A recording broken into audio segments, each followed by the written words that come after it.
അയോധ്യ രാമക്ഷേത്രത്തിലെ സംഭാവന ക്രമക്കേടിൽ പ്രത്യേക അന്വേഷണ സംഘം സമർപ്പിച്ച റിപ്പോർട്ടിൽ സർക്കാർ തുടർ നടപടികൾ സ്വീകരിക്കും. സംഭാവന ക്രമക്കേട് അന്വേഷിക്കുന്ന പ്രത്യേക സംഘം കഴിഞ്ഞ ദിവസം റിപ്പോർട്ട് സമർപ്പിച്ചിരുന്നു. അന്വേഷണം പൂർത്തിയാക്കാൻ കൂടുതൽ സമയം വേണമെന്ന് അന്വേഷണ സംഘം ആവശ്യപ്പെട്ടിട്ടുണ്ട്.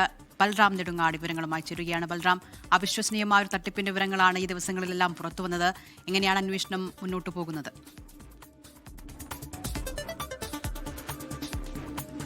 ഗോകുൽ ദിൽന, അയോധ്യ രാമക്ഷേത്രത്തിലെ സംഭാവന ക്രമക്കേടുമായി ബന്ധപ്പെട്ടുള്ള SITയുടെ അന്വേഷണം മുന്നോട്ട് പോവുകയാണ്. കഴിഞ്ഞ ദിവസം SIT സംസ്ഥാന സർക്കാരിന് റിപ്പോർട്ട് സമർപ്പിച്ചിരുന്നു. ഒപ്പം തന്നെ പ്രധാനമന്ത്രിയുടെ ഓഫീസിനും ഈ റിപ്പോർട്ട് സമർപ്പിച്ചിട്ടുണ്ട്.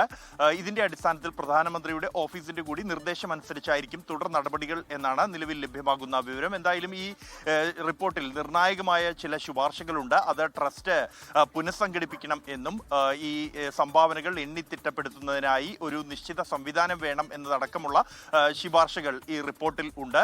ഇതോടൊപ്പം തന്നെ പുറത്തുവരുന്ന നിർണായക വിവരം, ഈ അയോധ്യ രാമക്ഷേത്ര ട്രസ്റ്റ് രൂപീകരിച്ച് 6 മാസത്തിനകം തന്നെ, അതായത് 5 വർഷം മുമ്പ് തന്നെ ഈ ട്രസ്റ്റുമായി ബന്ധപ്പെട്ട് സംഭാവനകൾ സ്വീകരിക്കുന്നതിനും അത് കൈകാര്യം ചെയ്യുന്നതിനും കൃത്യമായ മാനദണ്ഡങ്ങൾ ഇല്ല എന്നുള്ളത് ഒരു ഓഡിറ്റ് ഏജൻസി കണ്ടെത്തിയിരുന്നു എന്നുള്ളതാണ്. കൂടാതെ കൃത്യമായ ഒരു മാനേജ്മെന്റ് സംവിധാനം ഈ വിഷയത്തിൽ വേണം എന്ന ശുപാർശയും ഈ ഓഡിറ്റ് ഏജൻസി നൽകിയിരുന്നു.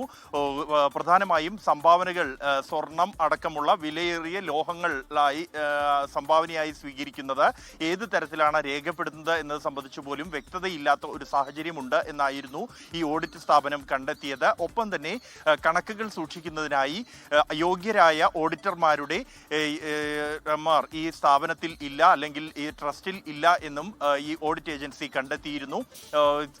ലോഹങ്ങൾ എത്ര സംഭാവനയായി ലഭിച്ചു എന്നതുമായി ബന്ധപ്പെട്ട കൃത്യമായ കണക്കുകളോ അത് കണ്ടെത്താനുള്ള സംവിധാനങ്ങളോ ആ ഒരു ഘട്ടത്തിൽ തന്നെ ഇല്ലായിരുന്നു. പണമായി മാത്രം 3200ഓളം കോടി രൂപ ലഭിച്ചു എന്നാണ് ആ ഘട്ടത്തിൽ കണ്ടെത്തിയിരുന്നത്. എന്തായാലും ഈ ശുപാർശകൾ നിലനിൽക്കെ തന്നെ അതൊന്നും ഇതുവരെയും നടപ്പാക്കിയിട്ടില്ല എന്നാണ് വ്യക്തമാകുന്നത്. അതുകൊണ്ട് തന്നെയാണ് ഇത്തരത്തിൽ ഒരു ക്രമക്കേട് സംഭാവന എണ്ണിത്തിട്ടപ്പെടുത്തുന്നതുമായി ബന്ധപ്പെട്ട് ഉയർന്നു വന്നിരിക്കുന്നതും.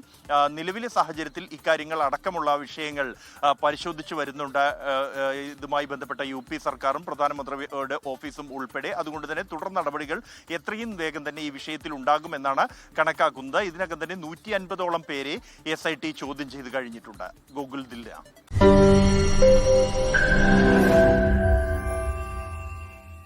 ലോകത്തെവിടെയായാലും ഏത് സമയത്തും 24 വാർത്തകളും ഓഗ്മെന്റഡ് റിയാലിറ്റി പാക്കേജുകളും എക്സ്പ്ലെയിനറുകളും വിശദമായി കാണാൻ ഞങ്ങളുടെ YouTube ചാനൽ നിങ്ങൾക്ക് സബ്സ്ക്രൈബ് ചെയ്യാം.